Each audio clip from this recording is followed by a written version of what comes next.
Hare Krishna, Krishna Krishna, Hare Hare Hare, Hare Rama, Hare Rama, Rama Rama, Hare Hare, Hare Krishna, Hare Krishna, Krishna Krishna, Hare Hare, Hare Rama, Hare Rama, Rama Rama, Hare Hare, Hare Krishna, Hare Krishna, Hare Hare,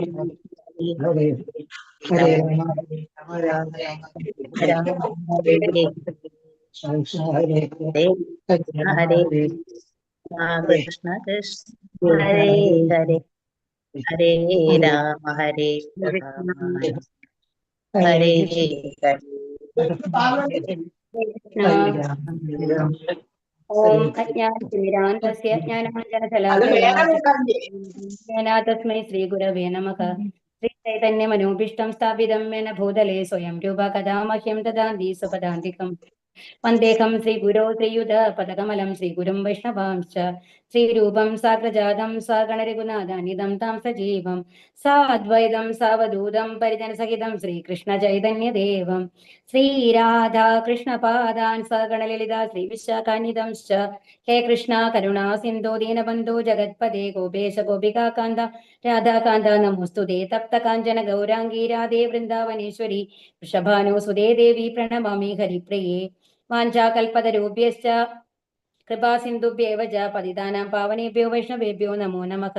नमो विष्णुपादाय कृष्णप्रेष्ठाय भूतले श्रीमदे भक्तिवेदान्तस्वामिन् इति नामिनि नमस्ते सारस्वते देवे गौरवाणी प्रचारिणे निर्विशेष शून्यवादी पाश्चात्यदेशतारिणे नारायणं नमस्कृभ्यां नरं चैव नरोत्तमं देवीं सरस्वतीं व्यासं ततो जयमुदीरयत् नष्टप्रायेषु भद्रेषु नित्यं भागवत सेवया भगवते उत्तमश्लोके भक्तिर्भवति नैष्टिकी।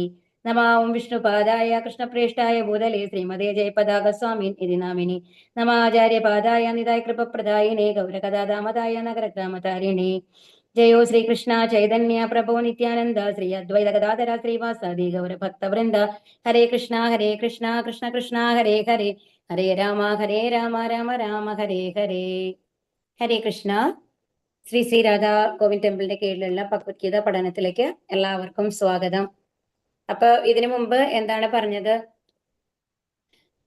ഇപ്പൊ ജനിക്കാൻ പോകുന്ന പരീക്ഷിത് മഹാരാജാവിന്റെ ഗുണങ്ങളൊക്കെയാണ്, എന്തൊക്കെ ഗുണങ്ങളാണ് ഉണ്ടാവുക എന്നുള്ളതാണ് നമ്മൾ പറഞ്ഞുകൊണ്ടിരിക്കുന്നത് അല്ലെ. ശ്രീരാമചന്ദ്രനെ പോലെ ആയിരിക്കും എന്നൊക്കെയാണ് നമ്മൾ ഇതിനു മുമ്പ് പഠിച്ചത്. ഇനി അടുത്ത ശ്ലോകത്തില് ആരുമായിട്ടാണ് കമ്പയർ ചെയ്യുന്നത്, താരതമ്യം ചെയ്യുന്നത് നമ്മൾക്ക് നോക്കാം. ശ്ലോകം 20. ഓം നമോ ഭഗവതേ വാസുദേവായ ഓം നമോ ഭഗവതേ വാസുദേവായ ഓം നമോ ഭഗവതേ വാസുദേവായ. ഏഷ ദാധാശരണ്യശ്ച. ചൊല്ലിക്കോളൂ. ഓം നമോ ഭഗവതേ ഓം നമോ ഭഗവതേ വാസുദേവായ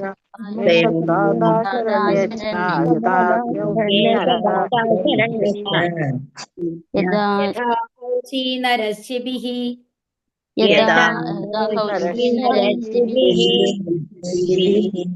വിദനിതാ സ്വാനാം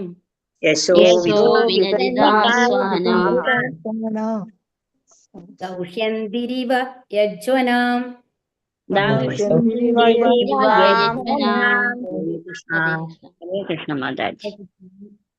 ഏഷ ഈ ശിശു, ദാദാ ദാനം നൽകുന്നവൻ, ശരണ്യഹ അഭയം പ്രാപിച്ചവരുടെ സംരക്ഷകൻ, ച യഥാ പോലെ, ഹി നിശ്ചയമായും, ഔഷീനരഹ ഉഷീനര എന്ന നാമത്തിൽ അറിയപ്പെടുന്ന രാജ്യം, ശിബിഹി ശിബി യശഹ യശസ്, വിതനിത പ്രസരിപ്പിക്കുന്നവൻ, സ്വാനാം ബന്ധുജനങ്ങളുടെ, ദൗഷന്തിഹി ഇവ ദുഷ്യന്തപുത്രനായ ഭരതനെ പോലെ, യജ്വനാം നിരവധി യജ്ഞങ്ങൾ അനുഷ്ഠിച്ചവരുടെ.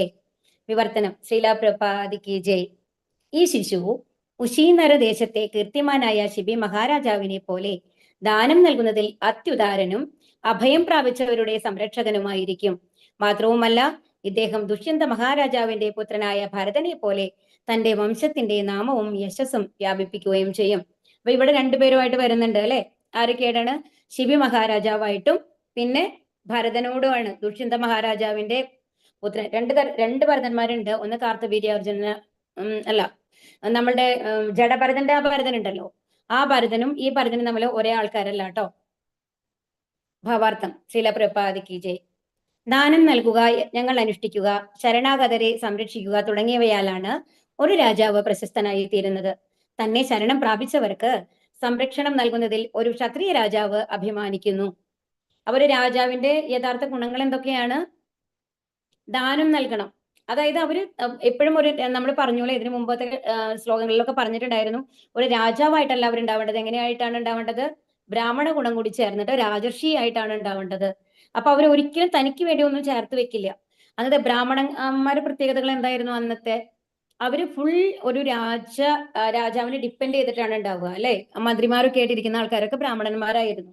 അപ്പൊ അവർക്ക് വേണ്ടി ഒന്നും ചേർത്ത് വെക്കാറില്ല. എല്ലാം രാജാവാണ് അവർക്ക് വേണ്ടത് കൊടുക്കുക. ക്ഷത്രിയനാണ്, അതായത് അവരാണ് കൊടുക്കുന്നത് ബ്രാഹ്മണന്. അപ്പോ ബ്രാഹ്മണന്റെ ഡ്യൂട്ടി എന്താണ്? മറ്റുള്ളവർക്ക് സദ് ഉപദേശങ്ങൾ നൽകുക, അവര് നല്ല വഴിക്ക് നയിക്കുക, ഭഗവാനിലേക്ക് ഒരു തെറ്റും ചെയ്യാത്ത മാതിരി. അതായത് ഭഗവാന്റെ നിയമങ്ങൾ ഉണ്ടല്ലോ, നമ്മളുടെ ശാസ്ത്രങ്ങളിൽ എഴുതി വെച്ചിരിക്കുന്ന നിയമങ്ങൾക്ക് വിരുദ്ധമായിട്ട് ഒന്നും ചെയ്യാത്ത വിധം ആ രാജാവിനെ പ്രോത്സാഹിപ്പിച്ച് കൊണ്ടു നടക്കുക എന്നുള്ളതാണ് ആരുടെ കടമ എന്ന് പറയുന്നത്? ഈ ബ്രാഹ്മണരുടെ കടമ എന്ന് പറയുന്നത്. അപ്പൊ അതുകൊണ്ട് തന്നെ ഒരു രാജാവ് നന്നായി കഴിഞ്ഞാൽ എന്താ അതിന്റെ ഗുണം? രാജാവിനെ അനുസരിച്ചിട്ടാണ് ആരുണ്ടാവുക? അവിടുത്തെ പ്രജകളും ഉണ്ടാവുക. അപ്പൊ ആ രീതിയിലാണ് അന്നത്തെ കാലത്ത് ഉണ്ടായിരുന്നത്. അപ്പൊ ഏറ്റവും പ്രധാനമായിട്ടുള്ള ഒരു ഗുണം എന്ന് പറയുന്നത് എന്താണ്? രാജാക്കന്മാരെ ദാനം നൽകുക. അതായത് ഈ ബ്രാഹ്മണന് മുഴുവൻ അവർക്ക് കൊടുക്കുന്നത് ആരാണ്? രാജാക്കന്മാരാണ്, അല്ലെ? അതാണ് ദാനം നൽകുക എന്നുള്ളത്. ബ്രാഹ്മണനെ മുഴുവൻ സംരക്ഷിക്കുന്നത് രാജാവാണ്. പിന്നെ യജ്ഞങ്ങൾ അനുഷ്ഠിക്കുക. അപ്പൊ യജ്ഞങ്ങൾ അനുഷ്ഠിക്കണം. യജ്ഞങ്ങൾ അനുഷ്ഠിക്കുക എന്ന് പറഞ്ഞു കഴിഞ്ഞാൽ എന്താണുള്ളത്? അത് ഭഗവാനായിട്ടുള്ള പൂജകൾ ചെയ്യുക, അല്ലെ? ഒരു എന്താ പറയാ, അഗ്നിഹോത്ര പൂജകളൊക്കെ നടത്തുക. അഗ്നി എരിച്ചു കഴിഞ്ഞിട്ട് ഹവിസ് ഇതാക്കിയിട്ട് ചെയ്യുന്ന ഇതാണ് യജ്ഞങ്ങൾ എന്ന് പറയുന്നത്. പൊതുവെ യജ്ഞങ്ങൾ എന്ന് പറയുക. പക്ഷെ കലിയുഗത്തിൽ ഏതാ നമ്മൾക്ക് പറഞ്ഞിട്ടുള്ളത്? സങ്കീർത്തന യജ്ഞങ്ങൾ അനുഷ്ഠിക്കുക.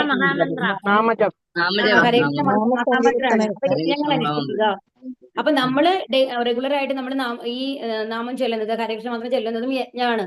നമ്മൾ ഡെയിലിയും ഭഗവാന് വേണ്ടി യജ്ഞം ചെയ്തുകൊണ്ടാണ് ഇരിക്കുന്നത് എന്ന് മനസ്സിലാക്കൂ.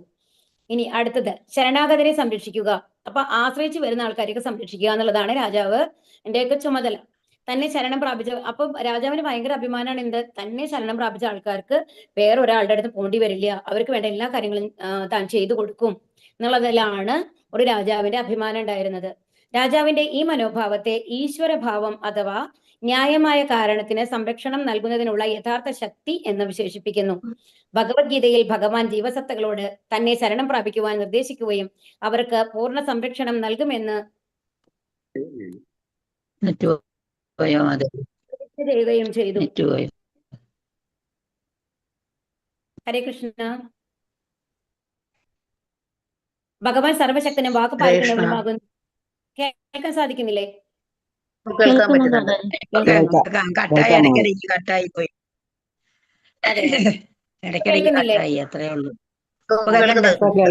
മാതാജി കേൾക്കുന്നുണ്ട്. ഓക്കെ. ഭഗവാൻ സർവശക്തനും വാക്ക് പാലിക്കുന്നവനുമാകുന്നു. ആകയാൽ അദ്ദേഹത്തിന്റെ വിവിധ ഭക്തന്മാർക്ക് സംരക്ഷണം നൽകുന്നതിൽ അദ്ദേഹം ഒരിക്കലും വീഴ്ച വരുത്തുന്നില്ല. ഈ ഏത് ശ്ലോകമാണ് എന്നെ പൂർണ്ണമായിട്ട് ശരണം പ്രാപിക്കുന്നത്? ഭഗവത്ഗീതയുടെ ഏത് ശ്ലോകം ആർക്കെങ്കിലും ഓർമ്മയുണ്ടോ? ഹരേ കൃഷ്ണ. ഏതാ ശ്ലോകം? സർവധർമ്മ അധ്യായത്തില് 66-ാമത്തെ ശ്ലോകമാണ്.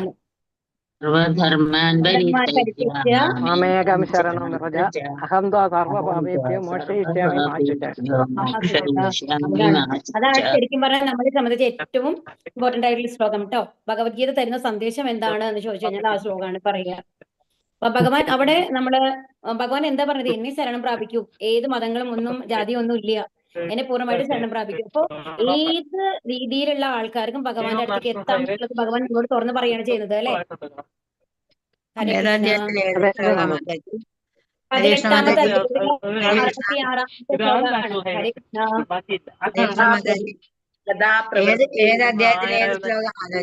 18-ാമത്തെ അധ്യായത്തിലെ 66-ാമത്തെ ശ്ലോകം.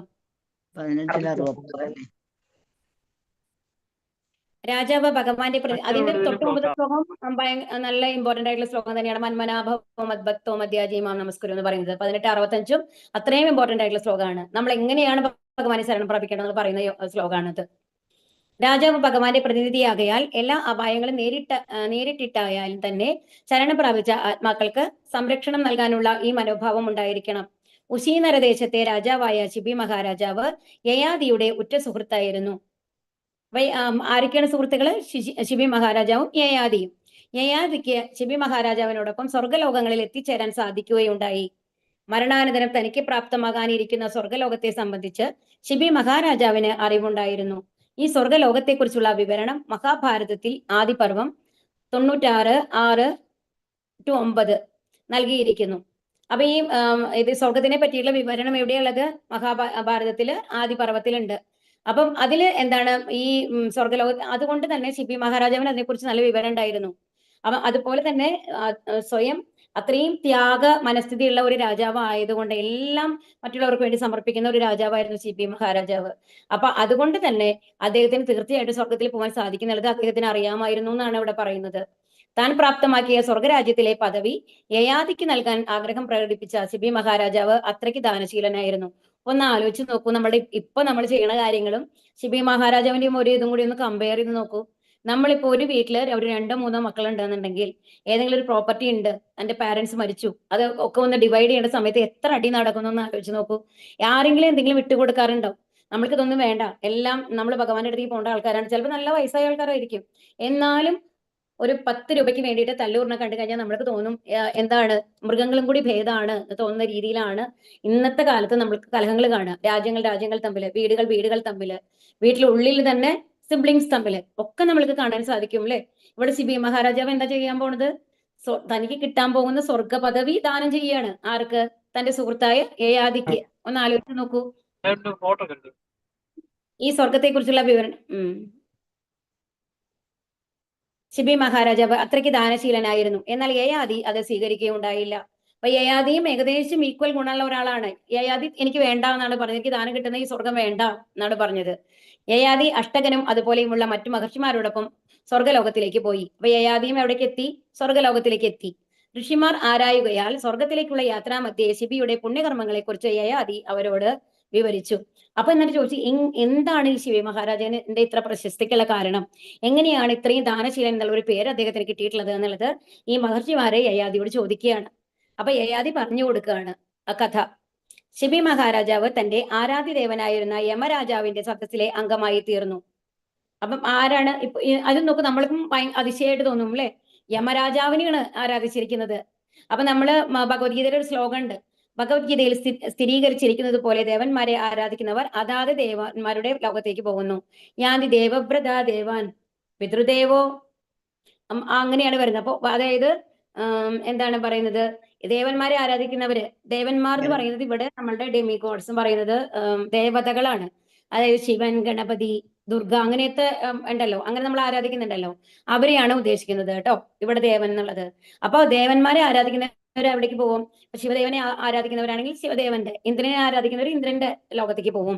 അവർക്കൊക്കെ തനി ലോകങ്ങളുണ്ട്. പക്ഷെ എന്താ മനസ്സിലാക്കേണ്ടത് എന്നുണ്ടെങ്കിൽ, ഈ ദേവലോകം എന്ന് പറയുന്നത് ആത്മീയ ലോകമല്ല, നമ്മുടെ ഭൗതിക ലോകത്തിൽ തന്നെ ഉള്ളിലുള്ളതാണ് എന്നുള്ളത് മനസ്സിലാക്കണം. അപ്പൊ അവിടെയുള്ള ആൾക്കാർക്കും എന്തുണ്ട്? അവിടെയുള്ള ആൾക്കാർക്കും മരണുണ്ട്. നമ്മളെക്കാളും കാലാവധി കൂടുതലായിരിക്കും. ഇവിടെ നമ്മൾക്ക് 100 കൊല്ലാണെന്നുണ്ടെങ്കിൽ അവിടെ 10,000 കൊല്ലോ 1,00,000 കൊല്ലോ ഒക്കെ അവർക്ക് ജീവിക്കാം എന്നുള്ളത് മാത്രമേ ഉള്ളൂ. പക്ഷെ അവർക്കും മരണമുണ്ട് എന്നുള്ളത് മനസ്സിലാക്കണം. പ്രളയം വരുമ്പോ അതും നശിക്കും എന്നുള്ളതാണ്. ശിവലോകത്തിന്റെ അവിടം വരയ്ക്കുള്ള എല്ലാ കാര്യങ്ങളും നശിക്കും കേട്ടോ. അങ്ങനെയാണ് അതിൻ്റെ ഉള്ളത്. ആ ആത്യന്തിക പ്രളയം, ആ വലിയ പ്രളയം വരുമ്പോ.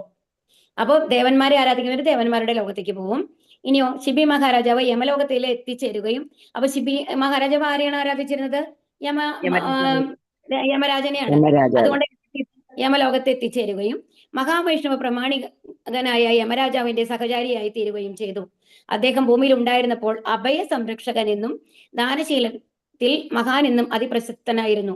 ഒരിക്കൽ സ്വർഗാധിപതിയായ ഇന്ദ്രൻ പ്രാവിനെ വേട്ടയാടുന്ന പരുന്തായും അഗ്നിദേവൻ പ്രാവായും രൂപമെടുക്കുകയുണ്ടായി. എന്തിനു വേണ്ടിയിട്ട്? ശിബി മഹാരാജാവിനെ പരീക്ഷിക്കാൻ വേണ്ടിയിട്ട്. ഇന്ദ്രൻ എപ്പോഴും ഉണ്ട് അല്ലെ ഇത്. അപ്പൊ ഇന്ദ്രൻ എന്ത് ചെയ്തു? പ്രാവിനെ വേട്ടയാടുന്ന പരുന്തായിട്ടും, ആരാണ്? അഗ്നിയാണ് ആരായിട്ട് വരുന്നത്? പ്രാവായിട്ടും വന്നിട്ട് ശിബി മഹാരാജാവിന്റെ മുമ്പിൽ വരികയാണ്. എന്നിട്ടോ പരുന്തിനാൽ പിന്തുടരപ്പെട്ട പ്രാവ് ശിബി മഹാരാജാവിന്റെ മടിയിൽ അഭയം പ്രാപിച്ചു. പ്രാവ് എന്ന് വേഗം തന്നെ ശിബി മഹാരാജാവിന്റെ മടിയിൽ ഇരുന്നു. വേട്ടയാടുന്ന പരുന്താകട്ടെ രാജാവിൽ നിന്നും പ്രാവിനെ തിരികെ വിട്ടുതരണമെന്ന് ആവശ്യപ്പെട്ടു. പരുന്തിനോട് പ്രാവിനെ കൊല്ലരുതെന്നും അതിനു പകരം കഴിക്കാൻ ആവശ്യമായ വേറെ മാംസം തരാമെന്നും പറഞ്ഞുവെങ്കിലും രാജാവിന്റെ വാഗ്ദാനം നിരസിച്ച പരുന്ത് അവസാനം രാജാവിന്റെ ശരീരത്തിൽ നിന്നും പ്രാവിന്റെ തൂക്കത്തിന്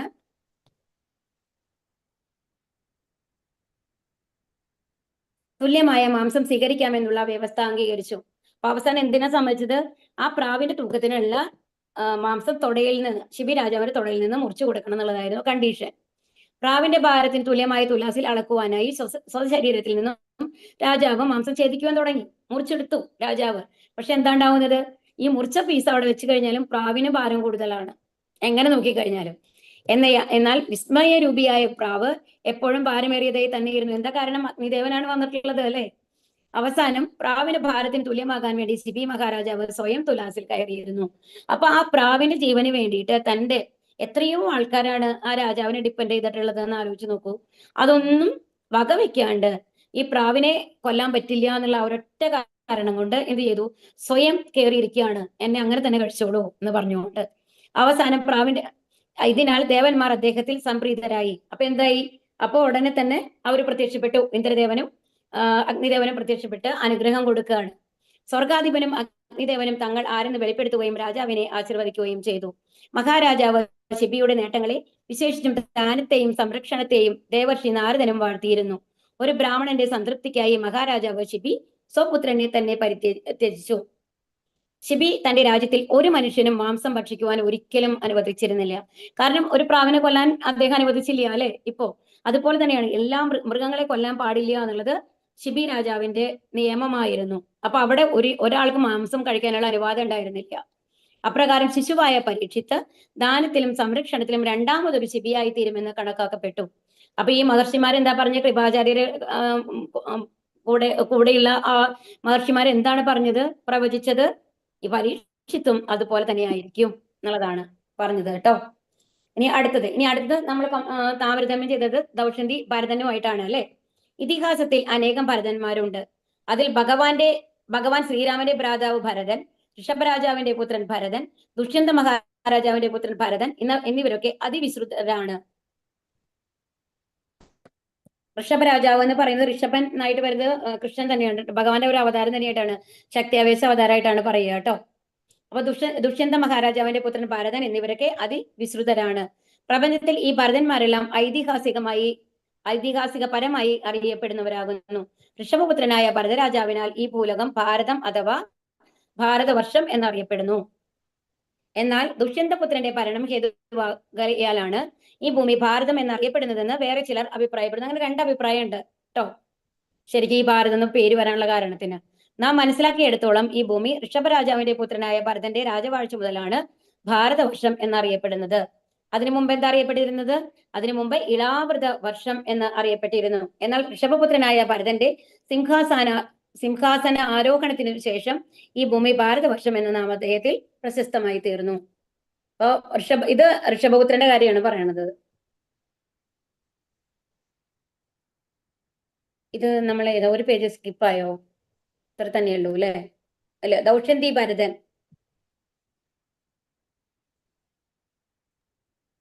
സ്ലിപ്പായിട്ടില്ല.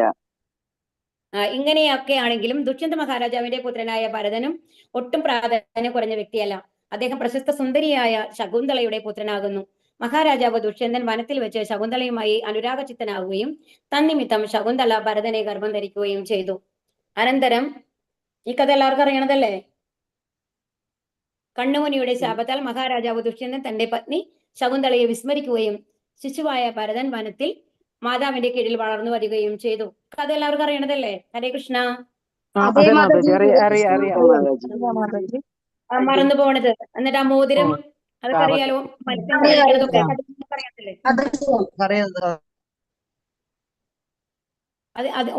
അത് എന്താന്ന് വെച്ചാൽ കണ്ണുമുനി വരുമ്പോ ഈ ദുഷ്യന്തനാണെന്നുണ്ടെങ്കിൽ എപ്പോഴും ഈ ശകുന്തളയെ കുറിച്ചുള്ള സ്മരണയിലാണ്. അവിടെ നിന്ന് പോകുന്നുണ്ട് ദുഷ്യന്തൻ. കുറച്ച് കാട്ടിലേക്ക് വരുമ്പോഴാണ്, ഇവര് കാട്ടിന്റെ ഉള്ളിലാണുള്ളത്, ശകുന്തളയുള്ളത്. അപ്പൊ ദുഷ്യന്തൻ അവിടെ വരുന്നു, കാണുന്നു, അങ്ങനെ ഇഷ്ടപ്പെട്ടിട്ട് അങ്ങനെയാണ് പ്രഗ്നന്റ് ആവുന്നു. അതിനുശേഷം ദുഷ്യന്തൻ രാജ്യത്തേക്ക് തിരിച്ചു പോകുന്നുണ്ട്. അപ്പൊ എന്താ പറഞ്ഞിട്ടാ പോണെന്നുണ്ടെങ്കിൽ ഒരാഴ്ചക്കുള്ളിൽ വന്ന് ശകുന്തളയെ കൊണ്ടുപോകും എന്നുള്ള ഒരു ഇതിലാണ് ഇപ്പൊ പോകുന്നത്. പക്ഷെ പോയി അവിടെ എത്തിക്കഴിയുമ്പോൾ എപ്പോഴും രാജാവിന് വേറെ ഒരു കാര്യങ്ങളും ശ്രദ്ധയില്ല, ഈ ശകുന്തളയുടെ ഓർമ്മ മാത്രമാണ് ഉള്ളത്. അപ്പൊ ആ സമയത്ത് കണ്ണു മഹർഷി അവിടെ വരികയാണ്. അപ്പൊ കണ്ണുമറിച്ച് വരുമ്പോ എന്താണ്, എന്നിട്ട് രാജാവ് കാണുന്നില്ല, നമസ്കരിക്കുന്നില്ല. ഇത്രയും ഒരു രാജാവാണ് അല്ലെ, ഒരു മഹർഷിയെ. അന്ന് ബ്രാഹ്മണ ശാപം എന്ന് പറയുന്നത് അത്രയും ഇതാണ്, കഠിനാണ്. അപ്പ ഫലിക്കും എന്നുള്ളതാണ്. അവർ അത്രയും ഉദാത്തന്മാർ, അത്രയും ദൈവഭക്തന്മാരായിട്ടുള്ള ആൾക്കാരായതുകൊണ്ട്, ശുദ്ധഭക്തന്മാരായതുകൊണ്ട്. അപ്പൊ മഹർഷി വന്നിട്ട് ശപിക്കുകയാണ്. എന്താ വെച്ച് കഴിഞ്ഞാൽ, നീ ആരെയാണോ ആലോചിക്കുന്നത് അവര് നിന്റെ സ്മരണയിൽ ഇല്ലാതാവട്ടെ എന്ന്. എന്നിട്ട് ശകുന്തളയെ തന്നെ മറക്കുകയാണ്. അപ്പൊ പിന്നെ അങ്ങനെ ഒരു ബന്ധം ഉണ്ടായിരുന്നോ ഒന്നും ഓർമ്മയില്ല ദുഷ്യന്തന്. അപ്പൊ അത് കഴിഞ്ഞിട്ട് പിന്നെ എന്താണെന്നുണ്ടെങ്കിൽ ഇവരൊരു മോതിരം കൊടുക്കുന്നുണ്ട് ശകുന്തളയ്ക്ക്. ഓക്കെ, അപ്പോ ശകുന്തള കാട്ടിലാണല്ലോ ഉള്ളത്. അവിടെയാണ് രാജകുമാരി ആണെന്നുണ്ടെങ്കിൽ മഹർഷി വളർത്തുന്നതാണ് എന്നുള്ളത്. അപ്പൊ അത് കഴിഞ്ഞിട്ട് ആ മോതിരം കണ്ടു കഴിഞ്ഞിട്ട് ആ മോതിരത്തിനെ നഷ്ടപ്പെടുകയാണ് ഇവര് യാത്ര ചെയ്യുമ്പോൾ. ഇവരെ കാണാൻ വരുന്നുണ്ട്, ദുഷ്യന്തനെ കാണാനായിട്ട് ശകുന്തളയും കൂട്ടുകാരികളും കൂടി വരുന്നുണ്ട്. പക്ഷെ അതിനിടയിൽ എന്തുണ്ടാവുന്നുണ്ടെങ്കിൽ മോതിരം പുഴയിൽ വെച്ച് നഷ്ടപ്പെടുകയാണ്. അത് ഒരു മത്സ്യം കഴിച്ചിട്ട് ആ മത്സ്യത്തിന്റെ വായിൽ നിന്ന് ആരോ ആ മത്സ്യത്തിനെ പിടിക്കും, ഈ മീൻപിടുത്തക്കാര്. അതിനെ കട്ട് ചെയ്ത് കഴിയുമ്പോൾ ഈ മോതിരം കാണുകയാണ്. അത് രാജാവ് കൊടുത്ത മോതിരമാണ്, മോതിരം എന്ന് പറയില്ലേ, ആ മോതിരമാണ്. അപ്പൊ അവിടുത്തെ രാജകിങ്കരന്മാർ അവരെ പിടിച്ചുകൊണ്ടെന്ന് രാജകൊട്ടാരത്തിലേക്ക് കൊണ്ടുവരും. അപ്പൊ ആ മോതിരം കാണുമ്പോഴാണ് ദുഷ്യന്ത രാജാവിന് ഓർമ്മ വരുന്നത് ഇങ്ങനെ ശകുന്തളയുമായിട്ടുണ്ട് എന്നുള്ളത്. എന്നിട്ട് അവർ ഒന്നിക്കുന്നുണ്ട്. അപ്പൊ പക്ഷേ അത് വരയ്ക്കും എന്താണ്, ഈ മകൻ ഉണ്ടായിട്ടുള്ളത് എവിടെയാണ്? കാട്ടിലാണ്. അപ്പൊ കാട്ടിലാണ് വളരുന്നത്.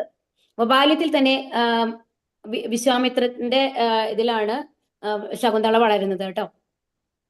ബാല്യത്തിൽ തന്നെ വനത്തിലെ സിംഹങ്ങളെയും ആനകളെയും വെല്ലുവിളിക്കത്തക്ക വിധം അത്യന്തം ശക്തിമാനായിരുന്നു അദ്ദേഹം. മാത്രവുമല്ല, കുട്ടികൾ നായ്ക്കളോടും പൂച്ചകളോടും വിനോദത്തിൽ ഏർപ്പെടുന്നത് പോലെ അദ്ദേഹം അവയുമായി പോരിടുമായിരുന്നു. ആധുനിക കാലത്തിൽ പറയപ്പെടുന്ന ടാർസനേക്കാൾ അത്യന്തം ശക്തിമാനായി തീർന്ന ബാലകനെ അക്കാരണത്താൽ വനത്തിലെ ഋഷിമാർ സർവദമനൻ അഥവാ ഏവരെയും നിയന്ത്രിക്കാൻ കഴിയുന്നവ. കാരണം എല്ലാ മൃഗങ്ങളും സുഹൃത്തുക്കളാണ്. അപ്പൊ ഈ ഭരതനെ കണ്ടു കഴിഞ്ഞാൽ ഒരു മൃഗം പോലും, ഈവൻ സിംഹമാവട്ടെ, കടുവയാവട്ടെ, എന്താ ചെന്നായി ആവട്ടെ, ഏതും അനങ്ങില്ല എന്നാണ് പറയുന്നത്. അത്രയും കൺട്രോളാണ് ആ ബാലനുണ്ടായിരുന്നത്, ഭരതന് ഉണ്ടായിരുന്നത്. അപ്പം അഥവാ ഏവരെയും നിയന്ത്രിക്കാൻ കഴിയുന്നവൻ എന്ന് വിശേഷിപ്പിച്ചിരുന്നു. മഹാരാജാവ് ഭരതനെ കുറിച്ചുള്ള പൂർണ്ണ വിവരണം മഹാഭാരതം ആദിപർവത്തിൽ പ്രതിപാദിച്ചിരിക്കുന്നു. ദുഷ്യന്ത രാജാവിന്റെ പുത്രനായ വിഖ്യാതനായ ഭരത മഹാരാജാവിന്റെ കുലത്തിൽ ജനിച്ചതാകയാൽ പാണ്ഡവർ അഥവാ കുരുക്കളെ ചിലപ്പോഴൊക്കെ ഭാരത എന്ന് അഭിസംബോധന ചെയ്യാറുണ്ട്. ഭാരത എന്നുള്ള, അതുകൊണ്ടാണ് ഭാരത എന്നുള്ള ഭാരത വംശത്തിന്റെ പിന്തുടർച്ചക്കാരാണ് ഇവര്. അപ്പൊ അതുകൊണ്ടാണ് അങ്ങനെ ഭാരത എന്ന് ഇവരെ വിശേഷിപ്പിക്കാറുള്ളത് എന്നാണ് പറയുന്നത്. അപ്പൊ ഈ നമ്മൾക്ക് ഭാരതം എന്നുള്ള പേര് വന്നതും അദ്ദേഹത്തിന്റെ പേരിൽ നിന്നാണ് എന്നാണ് പറയുന്നത്. അത്രയും വിഖ്യാതനായിട്ടുള്ള, ഒരു ദുഃഖം ഉണ്ടായിരുന്നില്ല എന്നാണ് പറയുന്നത് ഭരത മഹാരാജാവിന്റെ കാലത്ത്. അത്രയും സമ്പൽ സമൃദ്ധിയോട് കൂടിയിട്ടായിരുന്നു ഭാരതവർഷം ഉണ്ടായിരുന്നത് എന്നാണ് പറയുന്നത് കേട്ടോ. അപ്പൊ ഈ രണ്ട് ഗുണങ്ങളും, അപ്പൊ പരീക്ഷത്തിന്റെ കാലത്തും അങ്ങനെ തന്നെയാണ് ഉണ്ടാവുക. എല്ലാ പ്രജകളും സന്തുഷ്ടരായിരിക്കും, അവരെല്ലാവരും സൽഗുണ സമ്പന്നരായിരിക്കും. അതുപോലെ സമ്പത്താണെന്നുണ്ടെങ്കിലും അവർക്ക് എല്ലാവർക്കും അത്രയ്ക്ക് ഉണ്ടാവും, എല്ലാം സമൃദ്ധിയായിരിക്കും എന്നുള്ളതാണ് ആര് പ്രവചിച്ചത്? ഈ മഹർഷിമാര് പ്രവചിച്ചത്. ഇനി 21-ാമത്തെ ശ്ലോകം. ധന്യുന മഗ്രണീരേഷ, ചൊല്ലിക്കോളൂ.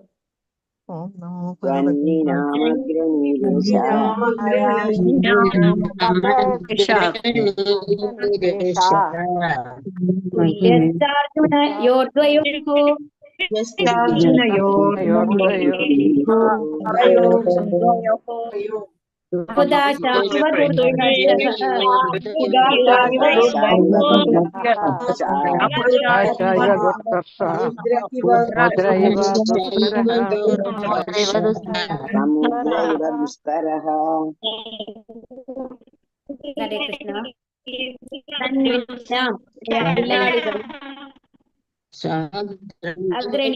അഗ്രണ്യൻ, ഏഷഹ ഈ ശിശു, തുല്യക തുല്യൻ, ച അർജുനയോഹോ അർജുനന്മാരുടെ, ദ്വയോഹോ ഇരുവരുടെയും, ഹുദാശക അഗ്നി, ഇവ പോലെ, ദുർദർശക അപ്രതിരോധ്യൻ, സമുദ്രക സമുദ്രം, ഇവ പോലെ, ദുസ്തരക തരണം ചെയ്യാൻ സാധ്യമല്ലാത്ത, ധന്യനാമഗ്രണീരേഷ എന്നാണ്. അപ്പൊ വില്ലാളികളിൽ അത്രയും ഉത്കൃഷ്ടനായിരിക്കും എന്നുള്ളതാണ് ഇവിടെ പറയുന്നത്. വിവർത്തനം. ശില പ്രപാദിക്കിജെ. ഈ ശിശു ശ്രേഷ്ഠനായ ധനുർധാരികളിൽ അർജുനന്മാർക്ക് തുല്യനും, അഗ്നിയെ പോലെ അപ്രതിരോധ്യനും, സമുദ്രത്തെ പോലെ ദുസ്തരനുമായിരിക്കും. അതായത് ഒരു സമുദ്രം കടന്നു പോകാന്ന് പറഞ്ഞാൽ അത്ര എളുപ്പമല്ല അല്ലെ? അതുപോലെ തന്നെ ഇവരെ തോൽപ്പിക്കാൻ സാധ്യമല്ല എന്നുള്ളതാണ്, തരണം ചെയ്യാൻ സാധ്യമല്ല എന്നാണ് അർത്ഥം ഈ ദുസ്തരഹ എന്ന് പറഞ്ഞു കഴിഞ്ഞാല്. അഗ്നി പോലെ അതായത് അഗ്നിയുടെ മുമ്പിൽ അഗ്നിയിൽ എന്ത് കൊണ്ടുവന്നിട്ടാലും അത് നശിച്ചു പോകും അല്ലെ? അഗ്നിയെ പ്രതിരോധിക്കാനായിട്ട് ആർക്കെങ്കിലും കഴിയൂ? ഇല്ല. അപ്പൊ അതുപോലെയാണ്, അപ്രതിരോധ്യനാണ് എന്നാണ് ഇവിടെ പറയുന്നത്. അതുപോലെ ആരുമായിട്ടാണ് പറയുന്നത്? അർജുനന്മാർ. അപ്പൊ ഈ അർജുനന്മാരാണ്, 2 അർജുനന്മാരാണ് ഉള്ളത്. ഒന്ന് കാർത്തവീര്യാർജുനനും ഒന്ന് നമ്മളുടെ പാണ്ഡവാർജുനനുമാണ് ഉള്ളത് കേട്ടോ. ഭാവാർത്ഥം ശ്രീല പ്രഭാതിക്ക് ജയ്. ഇതിഹാസത്തിൽ 2 അർജുനന്മാരുണ്ട്.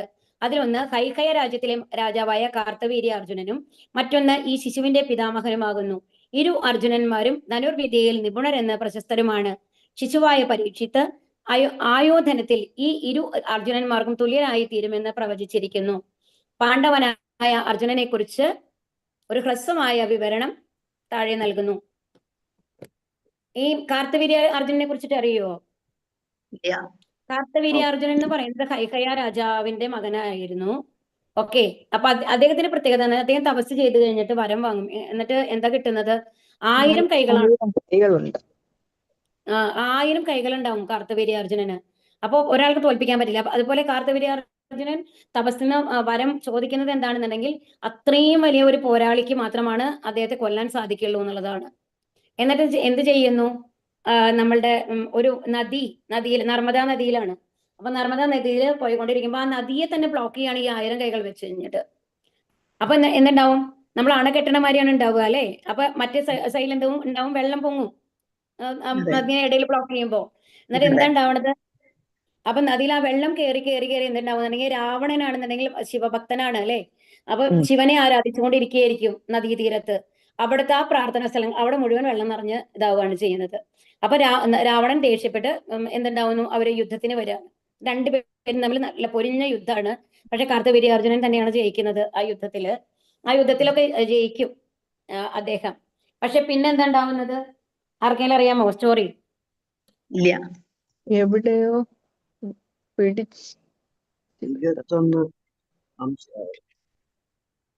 ഭാർഗവരാമനല്ലേ ഭാര്യയുടെ പരശുരാമൻ. പിന്നെ പരശുരാമൻ വന്നിട്ട് അത്രയും ക്ഷത്രിയന്മാരെ കൊന്നൊടുക്കിയതിന്റെ പകരമായിട്ടല്ലേ? അതെ. എന്നിട്ട് പരശുരാമനാൽ വധിക്കപ്പെടുകയാണ് ചെയ്യുന്നത് കേട്ടോ കാർത്തവീര്യാർജുനൻ.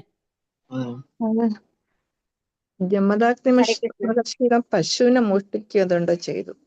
അത് കാമധേനുവിനെ മോഷ്ടിച്ചിട്ടാണ് കൊല്ലണത് മാതാജി. അത് ആക്ച്വലി വന്നു കഴിഞ്ഞിട്ട് എന്താ ഉണ്ടാവുന്നുണ്ടെങ്കിൽ കാമധേനു എന്ന് പറയുന്നത് എല്ലാ എന്താണ് പറയാ, നമ്മളുടെ എന്താഗ്രഹം ചോദിച്ചാലും നടക്കും കാമധേനുവിന്. ആ പാലും നിലയ്ക്കില്ല, അത്രയും പ്രസിദ്ധമാണ് കാമധേനുവിന്. അപ്പൊ അതായത് സർവ്വ അഭീഷ്ടങ്ങളും സാധിപ്പിക്കുന്നതാണ് കാമധേനു എന്ന് പറയുന്ന പശു എന്ന് പറയുന്നത്. ഓക്കെ, അപ്പം ആ കാമധേനുവിനെ മോഷ്ടിക്കാനായിട്ട് ശ്രമിക്കുകയാണ് കാർത്തവീര്യാർജുനൻ. അപ്പോ ഇതാണ്. എന്നിട്ട് ആ ഒരു ശാപം കൊണ്ടാണ് അദ്ദേഹത്തിന് മരണം തന്നെ സംഭവിക്കുന്നത്. പരശുരാമന്റെ കയ്യിൽ കൊണ്ട് മരണം സംഭവിച്ചത് കാർത്തവീര്യാർജുനന്. അപ്പൊ നമ്മള് ഇതിൽ നിന്ന് എന്താ മനസ്സിലാക്കേണ്ടതെന്നുണ്ടെങ്കിൽ, എത്ര നമ്മൾക്ക് അനുഗ്രഹം കിട്ടിക്കഴിഞ്ഞാലും ഏത് തപസ്സിൽ നിന്ന് നമ്മൾക്ക് എല്ലാവരെയും എന്താ പറയാ അവരെക്കാളും കൂടി ശക്തി ലഭിച്ചു കഴിഞ്ഞു കഴിഞ്ഞാലും അതിനെ ദുർവിനിയോഗം ചെയ്ത് കഴിഞ്ഞു കഴിഞ്ഞാൽ അതേപോലെ തന്നെയാണ് ഒരു അധപതനം. നമ്മൾ രാവണനെ കണ്ടു കഴിഞ്ഞാലും കാർത്തവീര്യാർജുനനെ കണ്ടു കഴിഞ്ഞാലും അവരൊന്നും ഒരാൾക്കും തോൽപ്പിക്കാൻ പറ്റില്ല സാധാരണഗതിയിൽ. എന്നിട്ടും അവർക്ക് പതനം ഉണ്ടായി. അവര് മരണം എന്ന് പറയുന്നത് ദാരുണമായിട്ടുള്ള മരണങ്ങളാണ് ഇവർക്കൊക്കെ സംഭവിക്കുന്നത്. അപ്പൊ നമ്മൾക്ക് എന്ത് അനുഗ്രഹം ഭഗവാന്റെ കയ്യിൽ നിന്ന് കിട്ടിക്കഴിഞ്ഞാലും അതിനെ ദുർവിനിയോഗം ചെയ്യരുത്. നമ്മൾ ഒരുപാട് സമ്പത്ത് നമുക്ക് ലഭിച്ചു നിൽക്കൂ ഏതെങ്കിലും ഒരു കാരണം കൊണ്ട്. മേ ബി ഒരു ലോട്ടറി കിട്ടിയിട്ടുണ്ടെങ്കിൽ നമുക്ക് ഒരുപാട് പൈസ കിട്ടിയെന്ന് വെച്ചോളൂ. അപ്പൊ അത് കിട്ടിക്കഴിഞ്ഞു കഴിഞ്ഞാലും അത് എങ്ങനെ ഉപയോഗിക്കുന്നു എന്നുള്ളതാണ്.